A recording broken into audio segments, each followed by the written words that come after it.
ГСП онлайн. Городские новости сейчас.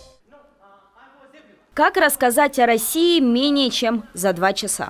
Задача не из легких, но ее попытались воплотить в жизнь студенты 4-го курса школы-студии МХАТ. Молодые актеры во главе с режиссером-педагогом Алексеем Розиным выступили в Ухте.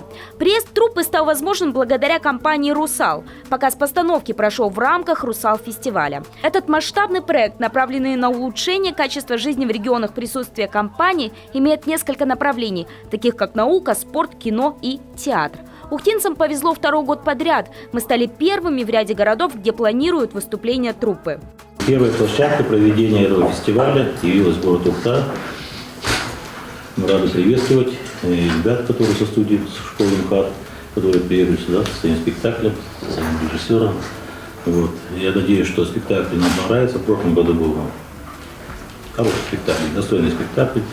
Иногда молодые специалисты, молодые дарования больше сердца, больше души вкладывают в свои показы спектаклей, чем люди, которые уж много-много лет пробыли на сцене. Гастроли студентов стали возможны и благодаря участию Фонда поддержки социальных инноваций «Вольное дело». Один из крупнейших благотворительных фондов страны работает со школой-студией МХАТ уже более 13 лет. Выдающиеся студенты получают от фонда стипендии, а лучшие педагоги – гранты. Как отметила представитель фонда Екатерина Светлична, школа-студия МХАТ за последние несколько лет выпустила 3 самостоятельных коллектива. В их числе и «Июль-ансамбль», выступивший в Ухте в прошлом году в рамках этого же фестиваля.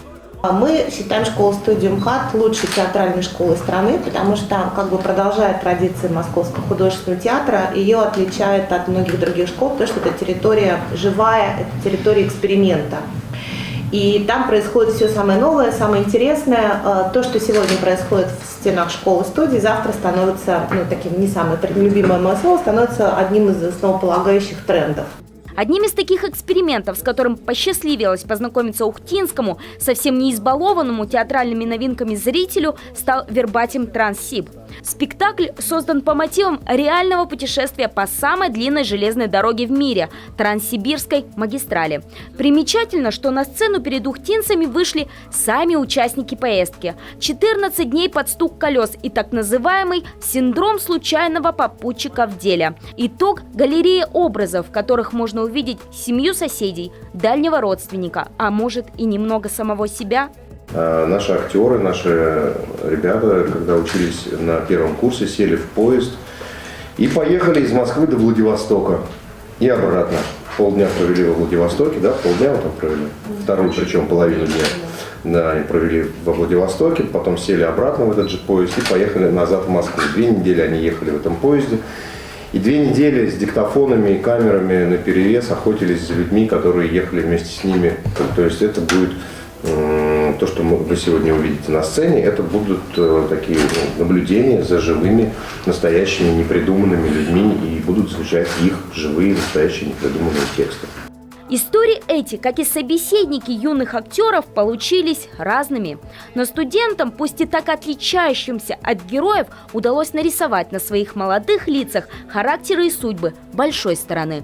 Режиссер спектакля Дмитрий Брусникин, ушедший из жизни летом 2018 года, в одном из интервью сказал, что актер как бы выступает адвокатом своего героя. Со своим наставником будущие выпускники школы-студии МХАТ соглашаются и даже возражают. Иначе и невозможно. Конечно, но это же позиция, позицию, которую ты берешь, принимая на себя этого человека, этот материал.